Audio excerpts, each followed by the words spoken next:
স্পষ্ট ঘোষণা করতে চাই, আর যদি একটা গুলি চলে, হেফাজতে ইসলাম বাংলাদেশ ঘরে বসে থাকতে পারবে না। আমার সন্তানের লাশ নিয়ে আমরা কবরস্থানের দিকে যাব না।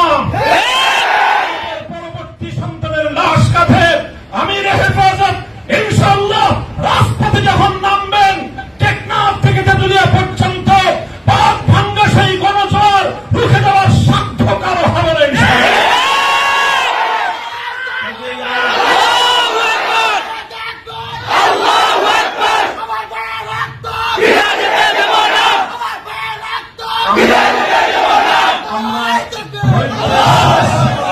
করেছি পরিস্থিতি এভাবেই যদি চলতে থাকে, আর যদি আমাদের দেশের জনগণের নিরাপত্তার দায়িত্বে নিয়োজিত আইন শৃঙ্খলা রক্ষাকারী বাহিনী বুলেট যদি আর বন্দুকের নল থেকে আরেকটি বুলেট ছুড়ে, তাহলে বাংলাদেশের পরবর্তী গণ অভ্যুত্থান অবশ্যম্ভাবী হবে।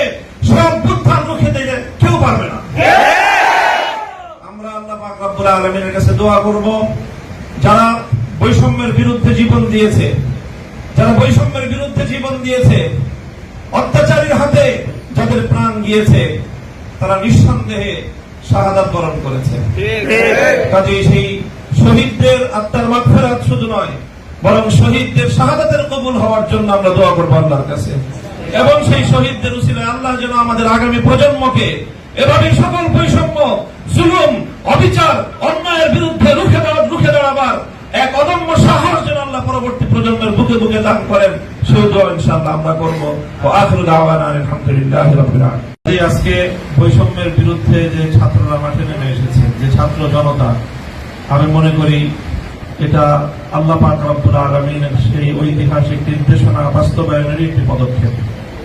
যখন আমাদের জাতির দীর্ঘ বৈষম্যের জাতাকলে পিষ্ট হয়ে প্রতিটি ঘরে ঘরে বোবা কান্নায় গোটা দেশ একেবারে একটা কঠিন গঙ্গানির শব্দ প্রতিটি ঘর থেকে আসছিল, সেই সময়ে যখন কেউ কথা বলার সাহস পাচ্ছিল না, সেই সময়ে ছিল তরুণ ছাত্র জনতা, তারা জেগে উঠেছে বৈষম্যের বিরুদ্ধে। তাদের এই জাগরণ আজকে গোটা বাংলাদেশের প্রতিটি মানুষের হৃদয়কে আন্দোলিত করেছে। প্রতিটি অভিভাবক নেমে এসেছে, মায়েরা আজকে তার সন্তানদেরকে বুক চাপড়ে সাহস যোগাচ্ছে সত্যের জন্য, বৈষম্যের বিরুদ্ধে আন্দোলন এবং সংগ্রামে অকাতরে প্রাণ বিলিয়ে দেওয়ার জন্য। এই সময়ে শহীদি কাফেলা হেফাজতে ইসলাম বাংলাদেশ আজকে ঐতিহাসিক দায়িত্ব পালন করার জন্য আজকে মাঠে নামতে বাধ্য হয়েছে। আমি মাঠ বলবো, আমাদের দায়িত্বশীলরা বলেছেন দোয়ার মাধ্যমে আমাদের সূচনা, এরপরে দোয়া হবে আরেক নতুন সূচনার জন্য। এদেশে নতুন এক সূর্যোদয় হবে। স্পষ্ট ঘোষণা করতে চাই, আর যদি একটা গুলি চলে, হেফাজতে ইসলাম বাংলাদেশ ঘরে বসে থাকতে পারবে না। আমার সন্তানের লাশ নিয়ে আমরা কবরস্থানের দিকে যাব না। পরবর্তী সন্তানের লাশ কাঁধে আমির হেফাজত ইনশাআল্লাহ রাজপথে যখন নামবেন, টেকনাফ থেকে তেঁতুলিয়া পর্যন্ত পাক ভাঙ্গা সেই গণজোয়ার রুখে দেওয়ার সাধ্য কারো হবে না ইনশাআল্লাহ।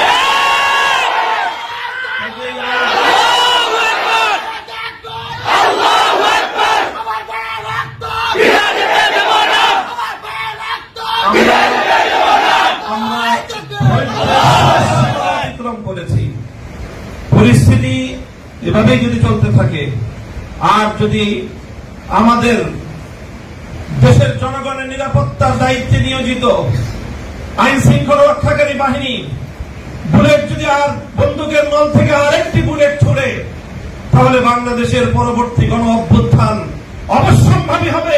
সে অভ্যুত্থান রুখে দিতে কেউ পারবে না।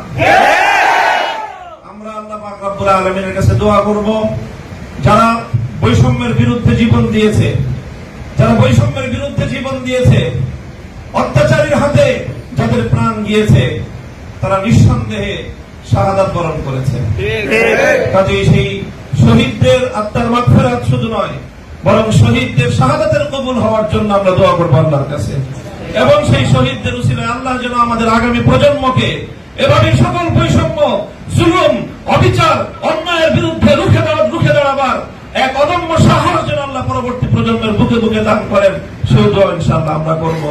ওয়া আখিরু দাওয়ানা আলহামদুলিল্লাহি রাব্বিল আলামিন।